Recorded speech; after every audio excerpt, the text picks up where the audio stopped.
The pump fake, and that was nearly picked off. Good reaction by Tyler Grogan, or excuse me, number 3, Andre Warren. Yeah, it was. Got it at the last minute here. It looked like it was going to be hauled in, but no, sir. Good job by Warren knocking that right away from the intended receiver, Zacoma Richards. Now it's 4th down, so it's a little scarier here, but I'd like to see Joe DeLuise take off one of these times. Get these guys thinking they got to come off their man, because he had the whole right side to run for that 1st down on that play. But he did see a man open. It was just a great defensive play. It is 4th down and 5. Trips formation. Right side of the field is wide open now for DeLuise. Go underneath, intended for Don Stewart, incomplete. This is exactly what you didn't want. Giving the Surge a minute 50 to go. Clock will stop after the 1-minute warning. An opportunity to go up by 4 scores. Roy Lucas, who visited the Lehigh Valley on 2 or 3 occasions last year to contemplate his move as a founder and president and put a team into the Continental Indoor Football League.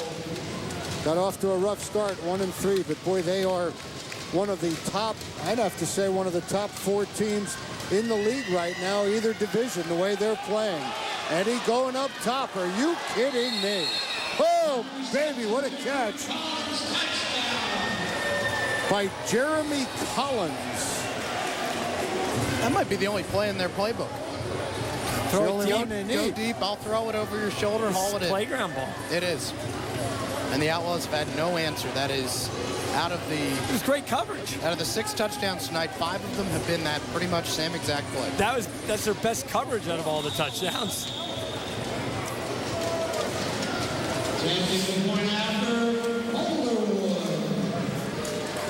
Calderwood having a very busy first half.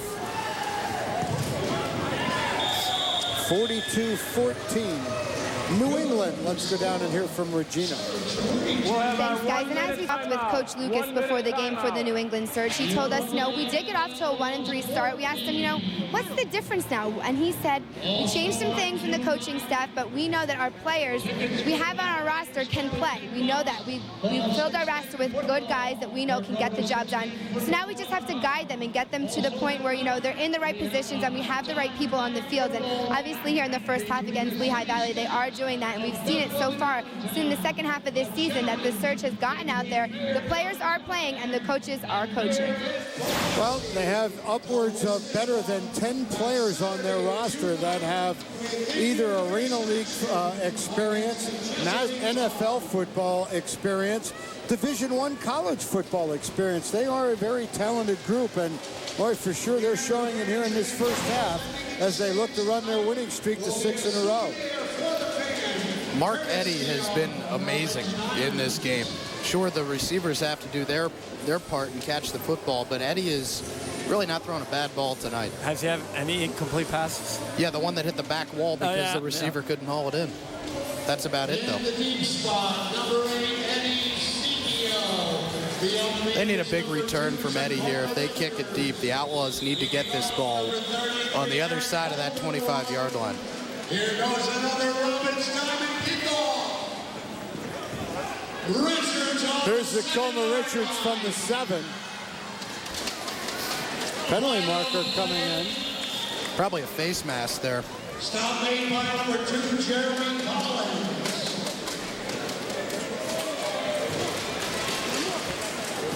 Stay with us at the half. I understand we have a fashion show coming up.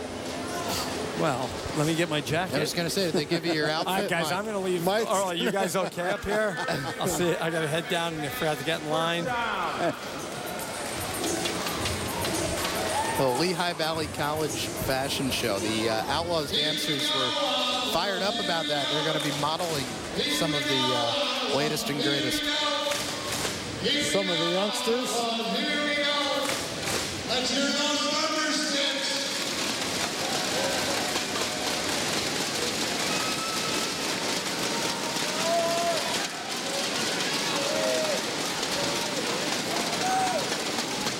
DeLuise to throw.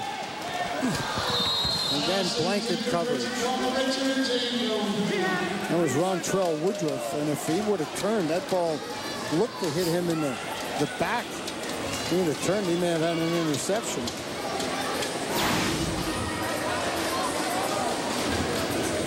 Yeah, absolutely. Just turned at the last minute. You know, guys, not all that terribly a thrown football. No, DeLuise has had the ball in the neighborhood tonight, but a couple of times the receivers weren't looking. And this secondary from New England, very, very game tonight.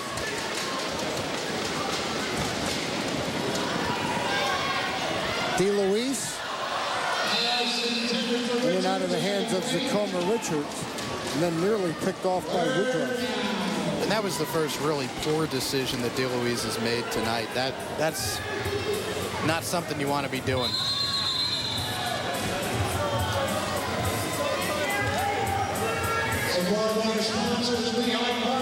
Zacoma Richards slow to get up.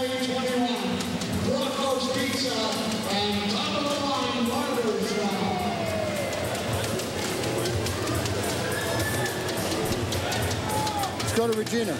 Guys, just to let you know, Zacoma Richards is playing with a tear in one of his ACLs. I don't know if that was what he injured here on that play, but we'll take a look and I'll let you know in the second half what it is. But they were saying he's game by game, play by play. He was just getting done what he could get done. DeLuise quickly intended for Scipio, nowhere to throw it. Nowhere to throw it. Coverage by number 3, Andre Warren. I think that's a play that'll work for the Outlaws, because I want to say that Scipio can probably out-jump Warren there, but you ran out of real estate there. Yeah, you need to pick up a first down here. You know, that's a little surprise. Yeah, the way things are going, New England just needs one play to put points on the board. Hey, how you doing? Caught us off guard there. 3 blind mice. I'm glad I wore pants today. Oh, that ball picked off. It wouldn't matter Wouldn't have mattered anyhow is right. An interception for David Thomas. At 15.2 seconds left, still 3 timeouts for New England. And the way it's gone, this is going to be a 5-touchdown game at halftime. Has developed into a similar scenario than it was a couple of weeks ago up in New England. It was 38-7. And guys, that's the first interception that DeLuise has thrown since that New England game. If I was Trev Marks right now, I'd tell my guys on offense as they get an illegal substitution, guy getting off the field late for the surge, I'd say, don't let him run by you. I mean, because if I was a betting man, Mr. Berger, you're supposed to say, and you are. If it's legal. Okay, that too. I would say that they're going to throw deep. Yeah. Penalty. Illegal substitution on the offense. Still first down. Now, I know that in this league, pass interference is a spot foul, so it's like the NFL. But if you get beat, just haul the guy down. Yeah. You know, take the penalty. Don't give up the points. And we have another. There's number 1, second guy to the top of your screen when you get the sideline shot. And they're jamming him at the line. They're going to throw. Mark Eddy buying some time. That was nearly picked off, and now a flag. Who are they going to call it on?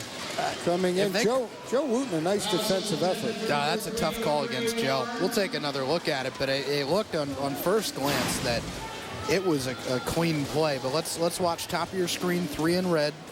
There's some holding, but the official isn't looking. Now he's looking. Yeah. And he throws the flag for pass interference, not for holding. But he is on him, right? Yeah. It's really not that big of a deal because you don't get the time back. Right. So We it's have just going to take illegal the time out. contact on the defense. It's a 5-yard penalty. First down.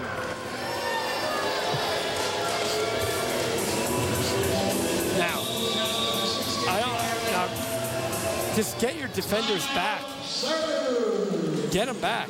Get them off their man here. Timeout, White. And New England uses a timeout. 7.1 to go till half. The thing that Roy Lucas was talking about with his wide receivers when I spoke to him earlier today was that they've got speed, they've got hands, they're physical, but they have 5 receivers that are good. They're very deep across the board, and I would say any one of these 5 receivers for New England would be starting on the other side of the football for Lehigh Valley tonight. Surge have a bye week next week, and then a most important game when they host Rochester on June 16th. That is a game that Coach Lucas talked about, perhaps deciding the division. Here's the action tonight. Miami Valley, Kalamazoo, Chesapeake, Summit County, Steubenville, Rochester, and Chicago at Springfield. Eddie? Knock it down. No. Nearly caught for a touchdown. Wooten was back there defensively. Obviously, the Outlaws don't have a homer working the clock for them right now. Right. Yeah, that coaching staff's got to be looking over there. I think is he wearing a Cifl shirt or is he wearing an Outlaws shirt? He's got an Outlaws shirt, but he might have to turn that in after this game tonight, especially if they score here. He's going back to stuffing envelopes for the Flyers because he's leaving them one more shot. Every play's scarier with this New England surge.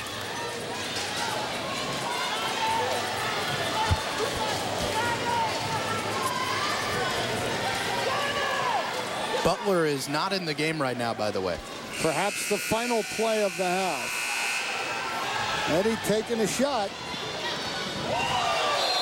Knocked down as there's a collision near his side. That will do it for the first half. Dominated by the second place and surging New England team as there are a couple of players shaken up. And both now make it to their feet. Halftime, New England 42, Lehigh Valley 14.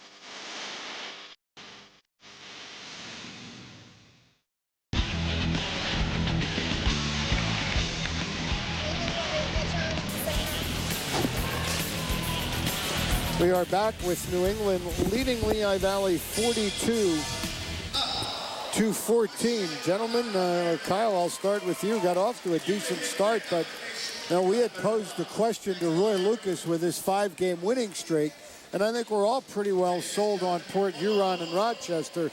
And we asked him, can you play with those 2 teams? He said, I'd like to think we can. He kind of answered it realistically. What's your thoughts on it? This is a pretty good football team we saw here in the first half. I'd like to think he can, too, after watching that incredible offensive performance in the first half. And they did not have a single missed opportunity on offense. They went 6 for 6, including 5 touchdowns that went for more than 30 yards. The first 3 of the game going to Cy Butler. And the Outlaws, after missing that kick return when it bounced off of the player, Chad Clark, it was recovered by New England. They went right down, scored a touchdown, and went on to score 21 unanswered in the second quarter, and that's led them to this 42-14 lead. Mike, with that being said, we're talking about one play, an onside kick. Outlaws had scored in 2 of their first 3 possessions.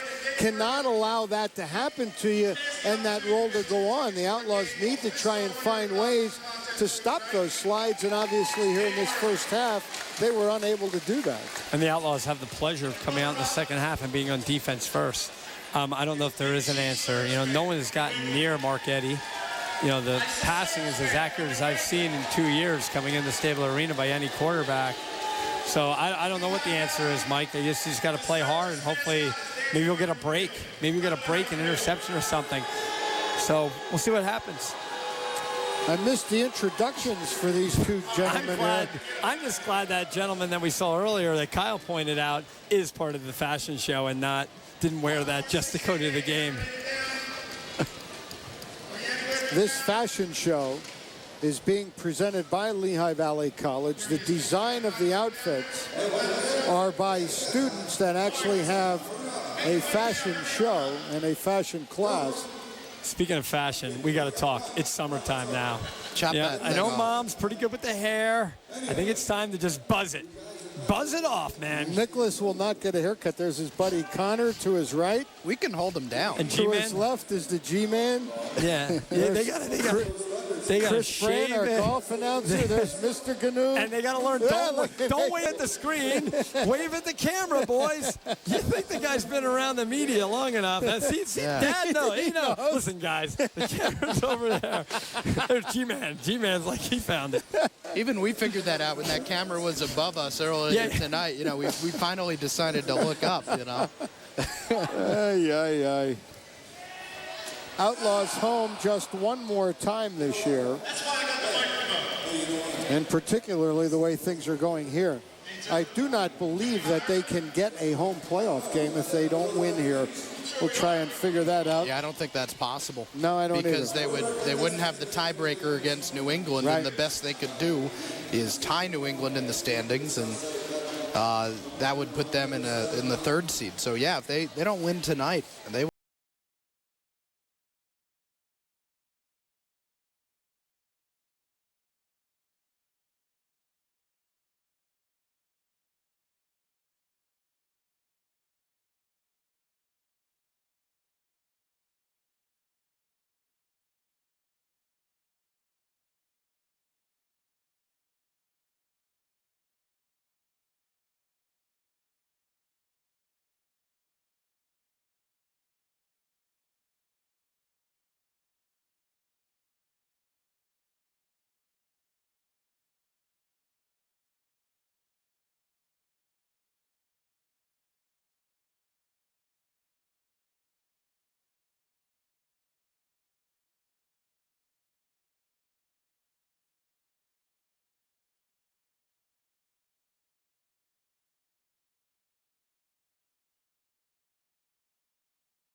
Ladies and gentlemen, your Lady Outlawz.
Better call the fire department for that one. It's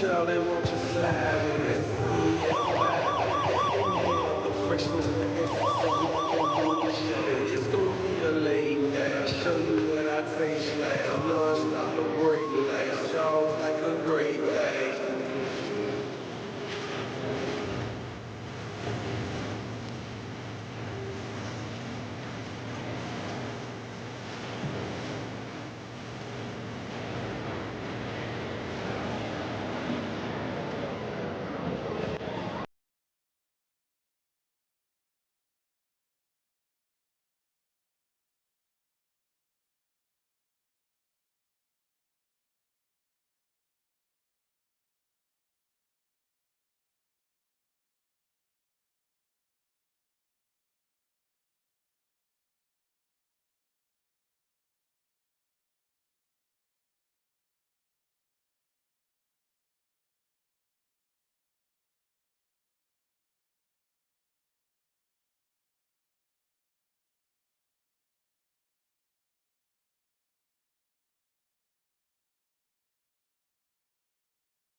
New England. Joe DeLuise had a pretty good first quarter, throwing here to Eddie Cifl on a third down conversion.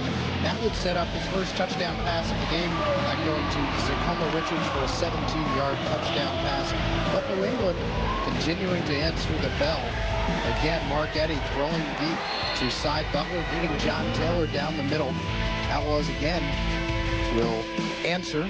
Thrown to Cifl Richards, then DeLuise rushing for the touchdown from a few yards out. And again, Cy Butler going deep. His third touchdown in the first quarter. At the end of the one, it was Butler 21, Lehigh Valley 14. Game turns on that onside kick, and it was a missed tackle here, and Butler's certainly going to make you pay the price. At one point in this game, he had 4 receptions, and all 4 of them had gone for touchdowns. When they had the first and goal, and it was short yardage situation. They had the beat the score. And I don't know what you do here. You know, that's pretty good coverage. And it's an offensive guy making the play for the score, Mike. I mean, you mentioned it. You can't cut. You need to make a play on the ball. Yeah, that's Jeremy Collins making that over-the-shoulder catch. And the numbers don't lie, Mr. Zambelli. As you can see, 8 for 16 for the surge, and those incompletes, most of them came on that last series when they were just trying to score before the clock ran out, but almost 200 yards of passing. They didn't even try to run the ball. Compared to 6 of 17 for 66 yards, passing only 10 rushing. Total offense just dominated by the surge, 194 to 76. The only thing that the Outlaws are winning is the penalty battle, 4 for 20, as opposed to 6 for 29 for the surge. But this has been probably the biggest, you know, dominating team we've seen. And we talked about Rochester this year when they came here, and they put a licking on the Outlaws, but it wasn't this bad at halftime. No, it certainly wasn't. One of the things that the Outlaw brass, the coaching staff, felt that was an interesting matchup for tonight's game were the receivers for New England against their secondary. And I think in the first half, we have our answer why there was such great concern there.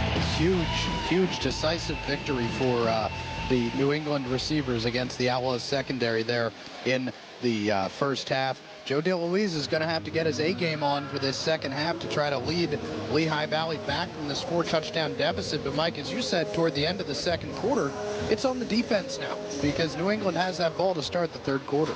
And again, how about the offensive line for New England matching up against the defensive line for the Outlaws? The Outlaws added a player to their roster, you know, a defensive end in Chad Clark, number 44 he's wearing today, played at Moravian, played for Wilkes-Barre, played for the Pioneers in Arena 2 ball. And I don't think he's been touched.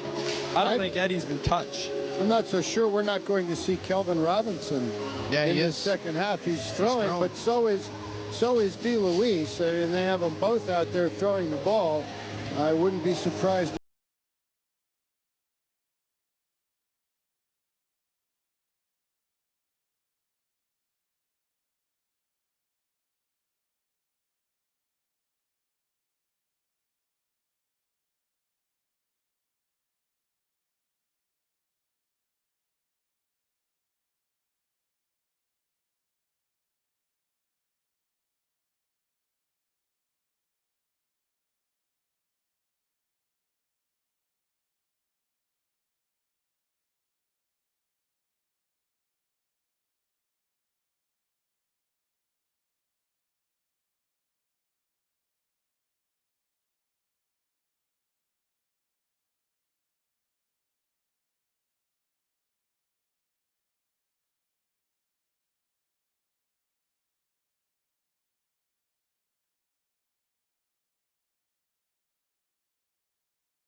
Division, of course, Port Huron. Kyle just wants to mail him the trophy. Have not lost a football game in 2 years in this league. Perfect 10-0 last year in your league champ. They are 10-0 this year. There is an interesting game coming up. Kalamazoo, who is in second place, there you see it at 8-1. The only loss they have suffered this year was to the Chicago Slaughter, 51-47 on May 19th. Now Kalamazoo plays at Port Huron on Friday, June 8th, so that will be an important matchup over in the Great Lakes Division. Let's check with Regina down on the field. Guys, I just spoke with Coach Lucas from the Surge, and he told me, he's happy with the way his team is playing in the on offense and defense, of course, in the here in the first half. But he said they made some adjustments at halftime, and he's expecting the Outlaws to make some adjustments as well. So he said we'll change some things up, not too much though. But he said, if the Outlaws don't change their defense, we're still going up top and deep. So he said, it could get ugly, but this is what we're going to do. It's working for us. We are playing Surge football, and that's what he's happy with. One thing he wants his team to sharpen up on is the penalties. He said he counted about 9 in the first half, and he's not happy with that. It's not something that champion teams get. 9 penalties in the first half and obviously come out with titles. So he said he wants them to clean those up, but he likes the way his team's playing and look for some more action in the second half. 86-0 last week. We talked about against the Steubenville team that had some problems and whatever. Still showed up with a football team. Still showed up with a team looking to compete and lose 86-0 and now 42-14 at the half here. That's quite a week and a half's worth of football. And guys, we're talking about how great their offense is, and what we did say earlier in the game is how they're leading the division in points allowed. And it came out and Lehigh Valley went down, missed a field goal, scored 2 touchdowns, and we're thinking, maybe this defense isn't that good. Now you look up, they're still stuck at 14 points are the Lehigh Valley Outlaws, so the Surge can play defense as advertised. So as you mentioned earlier, Mike, to add insult to injury, the New England Surge will get the first possession of this second half. An extended first half here or extended halftime, I should say, as they have everything cleaned up from the fashion show at halftime. Youngsters still having a ball. Guys, Kevin Bliss is kicking off for the Outlaws. We'll have to figure out what the deal is with that. Well, he sends a spinning ball that lands on the 15.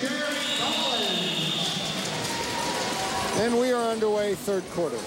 They didn't even realize it. Their returners were back at the goal line. They never looked to see that there was somebody that didn't belong there kicking off. And wasn't Zacoma Richards kicking off for them this year when they didn't have a kicker? Last week, both Zacoma and Kevin Bliss kicked up in Rochester. And in fact, Kevin Bliss made 2 extra point kicks.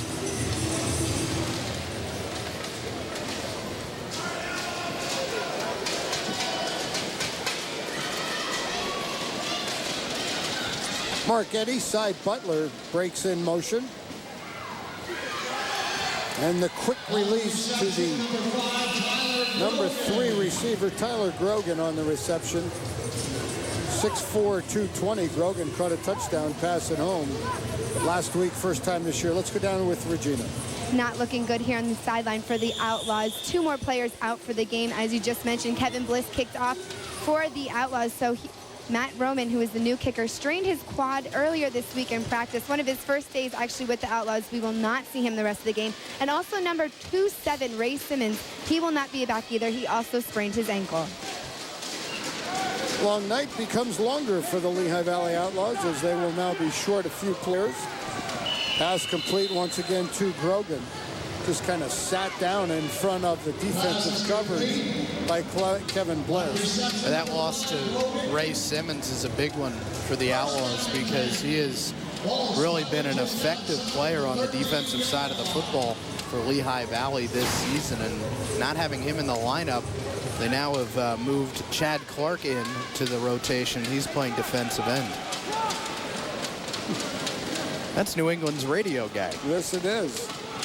He was sitting next to Jim DePaul earlier up there. Eddie buying time across the back of the end zone. Intended for number 85, Dallas Mall. Made pretty nice contact with the wall. It's the first time I thought they had a chance of getting to Eddie in the game. They almost completed a touchdown again.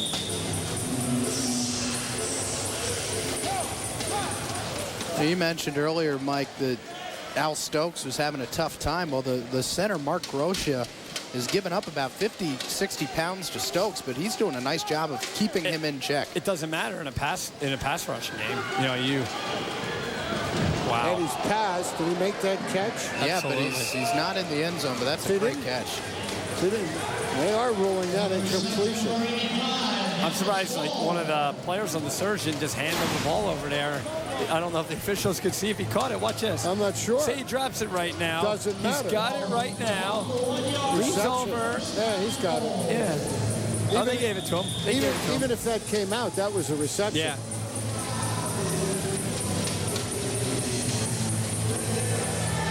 They decided to work for this one a little bit on offense. Yeah, you got to look for Kerry Taylor here again. Has one touchdown in the game. This time they give it to the second back through is Harold Shaw. Shaw into the end zone for a touchdown. We start this second half the same way we left off in the first half. Here's a 10-yard head start by Shaw. Really, the lead block didn't even matter there. Kerry Taylor took out Johnny Taylor. But this would be a perfect 7 for 7 for New England on their possessions, not counting the one at the end of the half.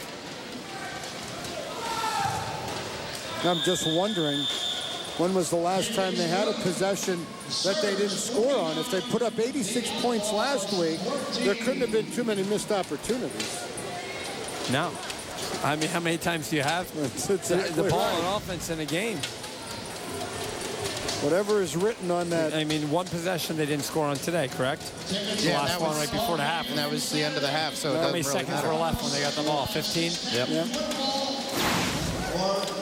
Whatever's written on that play card or sheet, that is on the right wrist of Mark Eddy. He's got some very good plays. 49-14 now.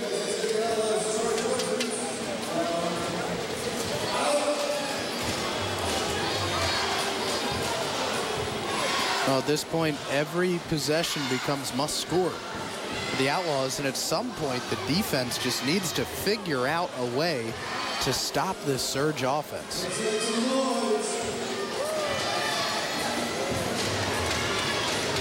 Reminder, if you're watching this game live on a Saturday evening, we will pick up our coverage of the PIAA baseball playoffs Monday afternoon, 2 o'clock, Penn Ridge and Liberty, opening round of the state tournament. 2 o'clock live from Copley's Balliet Stadium.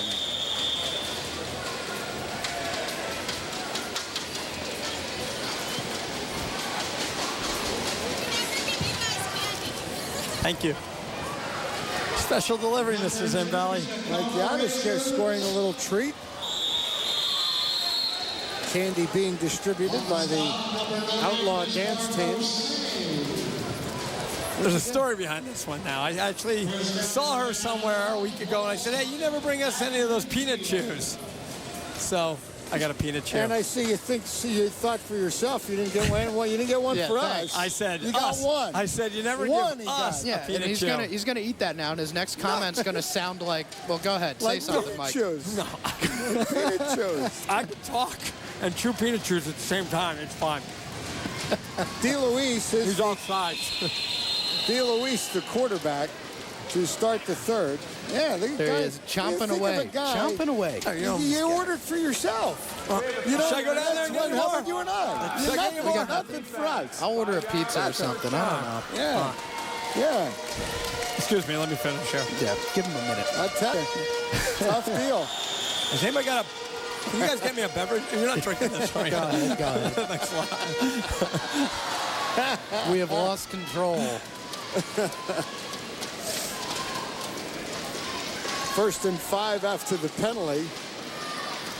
And the peanut chew debacle. That pass complete. Yeah, Zacoma Richards, good effort. Far side. That'll be good enough for a first down.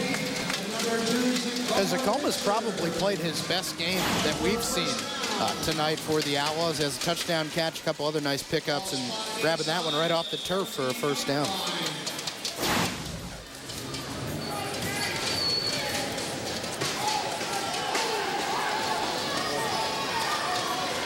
First and 10 Outlaws. Tacoma Richards in the back. Oh, that's Eddie Scipio, and he gets the call on the delay. Scipio inside the 10. Really felt, guys, of course you can't do that now. The Outlaws, as far down as they are, really felt, even going back to last year, that the Lehigh Valley may have played some of their best football when they were getting better balance offense. You know, we go back to that running game, and obviously can't do that now anymore. Play action, DeLuise able to avoid the sack. Pressure coming from Kerry Taylor, mentioned in the first half. Taylor with 3 safeties in last week's shutout win over Steubenville.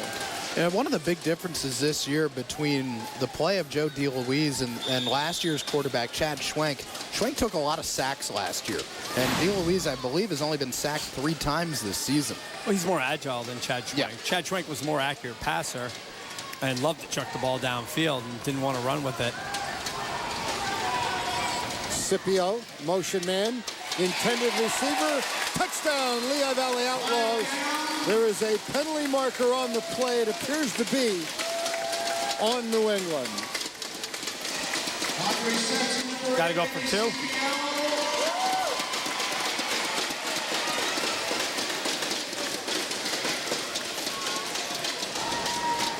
We have a good touchdown. Pass interference is declined. Here's a look, just a quick little 3-step drop, firing it right down the middle. And there is the touchdown for Eddie Scipio. Much like what we've seen with the New England receivers, Scipio with nice inside position.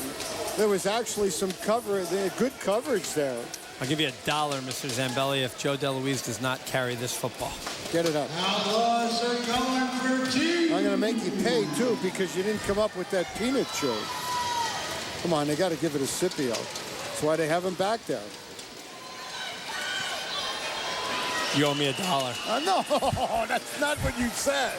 No, we didn't bet $1. What, do you think I'm a dummy now, huh? You think I just fell off the boat or something? I don't know. They didn't get Eddie Scipio moving there before the play, too. Did you see how he was in motion? Yep. Now look at the touchdown pass. Nice catch, nice throw. Here it is again. You throw him past the D lineman, past the umpire, past the defender. That ball was tipped, I thought. Really? I thought that ball might have been tipped. Eddie Scipio has fun playing the game.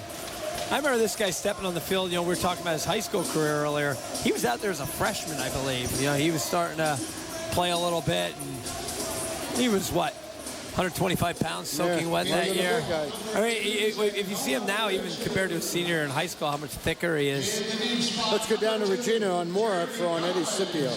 I spoke with Eddie this week during practice, and, you know, he's had some great games on the road this year. He was special teams player of the week last year as they played on the road, and he just said, you know, I don't know why, I just can't get into a rhythm at home. He said, I should be excited and, you know, thrilled to play at Cifl Arena in my hometown of Bethlehem, but for some reason, I just don't play well here. He's like, I don't know what it is. He said he had a last home game, he had 2 touchdown passes from DeLuise, and, you know, he's trying to get into his rhythm. He said, I just don't know why it is, and he was hoping he'd come out here tonight and have a great game, and with that touchdown, he has to be a little bit happy playing here at home tonight. Bismarck Osei on the return, has it out to the 19.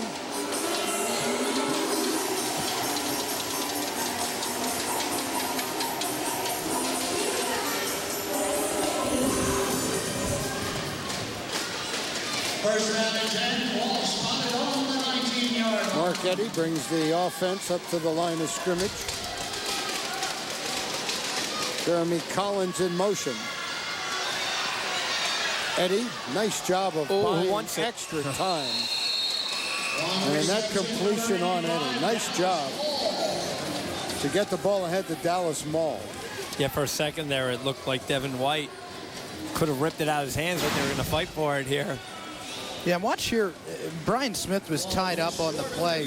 Almost an underhand throw right there. Are you kidding me? That's a pretty great throw. He was going to his right, pulls a Kent DeCovey back to his left. Yeah.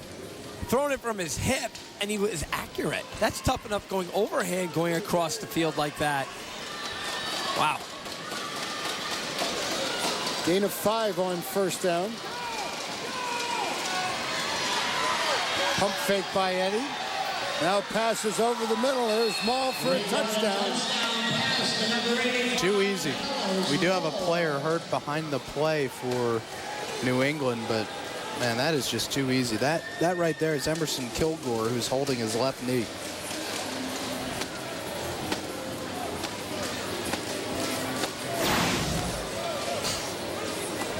Kilgore there tied up with Stokes, and oh, he just got rolled up right there. That's unfortunate.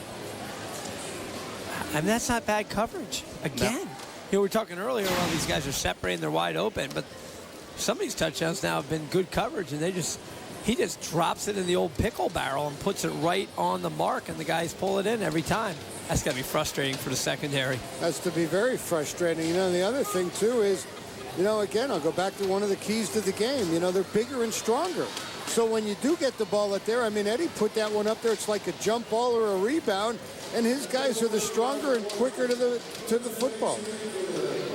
This has to be a concern, I would think, to New England. Their line play has been outstanding on both sides. You know, and when I say a concern, this is a franchise or a team that is hoping to be able to battle with Rochester's and, you know, Port Huron. Here's another look at it. Yeah, 91 in white, and he's just going to get pushed over, and you can see that left knee just buckle as 355-pounder falls underneath of him. And he knew it as soon as he hit the turf.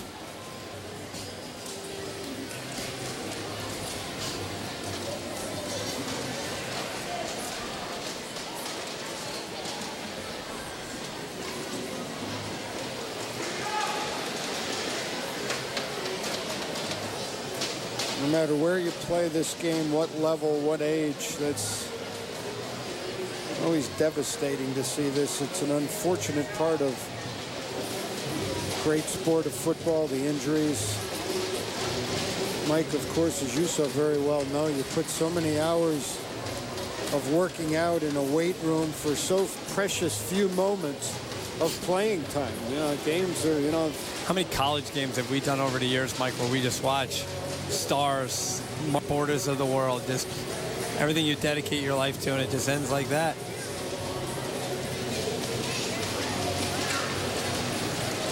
Kilgore played at Syracuse University, another Division I player on this team, and needing a whole lot of help to get off the field. Yeah, how about it? And this is where if they had a cart, they'd be putting them on a cart, but they don't have one. Well, and pretty appreciative and respectful crowd here in Lehigh Valley. Everybody in the arena giving him a pretty well-deserved round of applause. We can only hope for the best.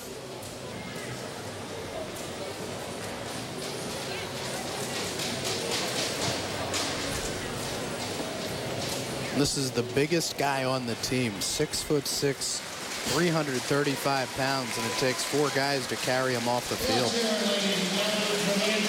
Well, I don't know about if he's the biggest, because we don't have a height and weight on number 90. Remember, Kyle? Yeah. I asked you before. I saw Brian Watson, who's carrying him off the field there at Virginia Union. I was like, well, what's his size? And you're like, he's big. And we see some monsters in this league. But the one thing you will notice by the offensive line for the Surge, and if you're watching the rest of the game, they do a lot of pulling. Their passing game is not just straight drop back. I mean, it's a little roll, and they'll pull the center, they'll pull the guard, tackle, whatever you want to call them. Lehigh Valley does a lot more straight blocking with their linemen, offensive linemen. So the touchdown stands. We wish the best for Kilgore. Extra point up and good.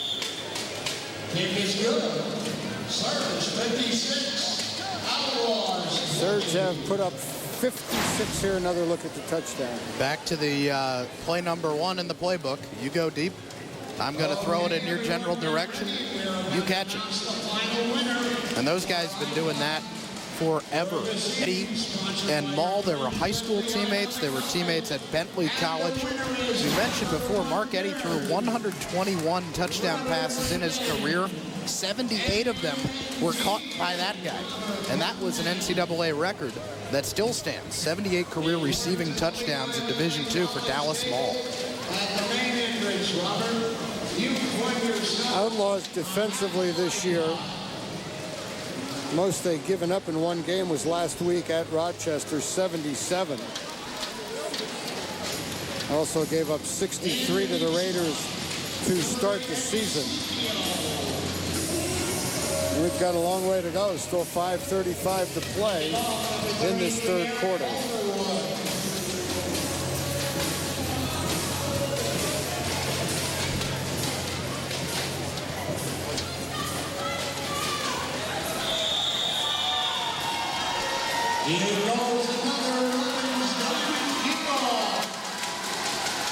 Cifl, the lone deep guy, stands at his own 1-yard line. Tacoma Richards spins out of a tackle, is inside the 15-yard line. Nice return by Tacoma Richards. Now Eric Calderwood, the kicker there, fell over as he kicked that ball. His plant foot slipped out from under him, and that caused the short kick. And Richards does a really nice job on this return, getting close to 25 yards on it.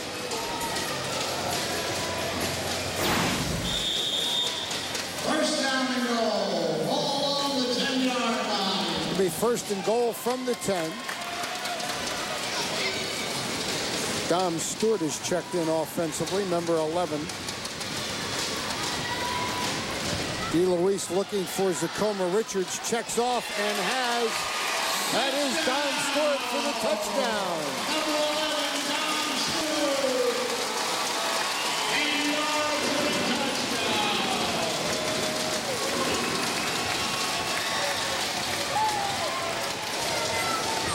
The Outlaws will